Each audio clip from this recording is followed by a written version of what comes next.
ధన్యవాదాలు అధ్యక్ష.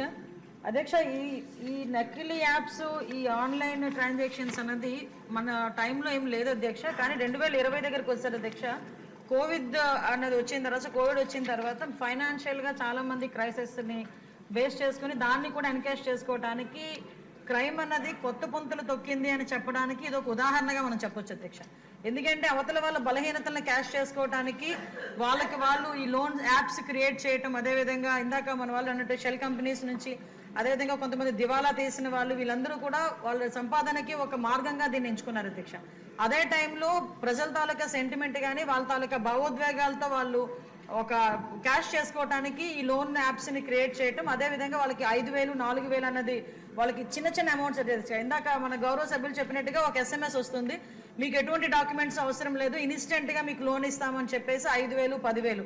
ఇప్పుడు చిన్న చిన్న పిల్లలు, చదువుకునే పిల్లలు కూడా వాళ్ళకి పాకెట్ మనీ కూడా వాళ్ళని అడగలేక, తల్లిదండ్రులను అడగలేక ఇలాంటి యాప్స్కి బలైపోయిన పరిస్థితులు కూడా చాలా కనిపించినాయి అధ్యక్ష. ఇటువంటి సందర్భంలో అధ్యక్ష వాళ్ళకి ఆ యాప్ వచ్చిన తర్వాత ఇంకా వాళ్ళకి వెంటనే ఒక నోటిఫికేషన్ వచ్చేస్తుంది, వాళ్ళు ఎగ్రీ కొడతారు అధ్యక్ష. ఎగ్రీ కొట్టిన వెంటనే వీళ్ళ కాంటాక్ట్స్ అన్ని వాళ్ళ హ్యాండ్ ఓవర్లోకి వెళ్ళిపోతాయి, వీళ్ళ గ్యాలరీ మొత్తం వాళ్ళ హ్యాండ్ ఓవర్లోకి వెళ్ళిపోతుంది. సో ఇందాక మన గౌరవ సభ్యురాలు చెప్పినట్టు 3,000 నుంచి 3 లక్షల వరకు ఆగిపోయిందండి. ఇంకా అదృష్టం అధ్యక్ష. ఒక్కసారి కనుక లోన్ యాప్ లో డబ్బులు తీసుకుంటే వారికి చావైన సరైన అధ్యక్ష.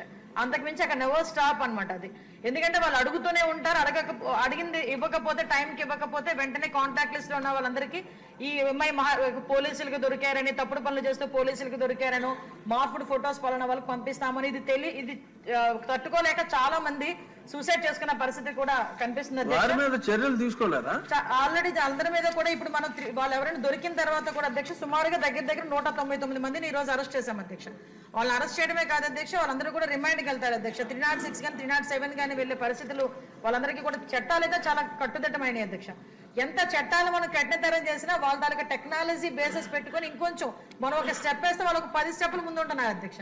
ఆఖరికి ఇలాంటి లోన్ యాప్ లో కానీ సైబర్ క్రైమ్ లో కానీ బలైపోతున్న వాళ్ళు, చదువు లేని వాళ్ళు బలైపోయారంటే ఒక అర్థం ఉంది అధ్యక్ష. చదువుకున్న వాళ్ళు కూడా ఈవెన్ వాళ్ళకి ఎలాంటి ఫోన్లు కాల్స్ వస్తాయంటే అధ్యక్ష, మీకు ఒక ప్యాక్ వచ్చింది మీ ఇంటికి, ఫ్లిప్కార్ట్ లో మీరు ఏదో ఆర్డర్ చేశారు, అందులో గాంజా ఉంది, ఇది మహారాష్ట్ర నుంచి వచ్చింది, మహారాష్ట్ర పోలీసులు మీరు రావాలి, ఇంత అమౌంట్లు కట్టాలి. ఈ మధ్యన ఏదో బిట్ కాయిన్స్ అని చెప్పి ఏదో వింటున్నాను అధ్యక్ష. అదొకటి, అది పెద్ద స్కామ్. డాక్టర్లు సైబర్ క్రైమ్ దీని మీద రేపు చేయాలి అధ్యక్ష. దీని మీద ఒక చర్చ జరగాలి, జనాలు కూడా అవేర్నెస్, ప్రజలు కూడా అవేర్నెస్ క్రియేట్ అవ్వాలి. కాబట్టి దానికి మీరు అనుమతించినందుకు ప్రత్యేకంగా మీకు ధన్యవాదాలు తెలియజేసుకుంటున్నాను అధ్యక్ష.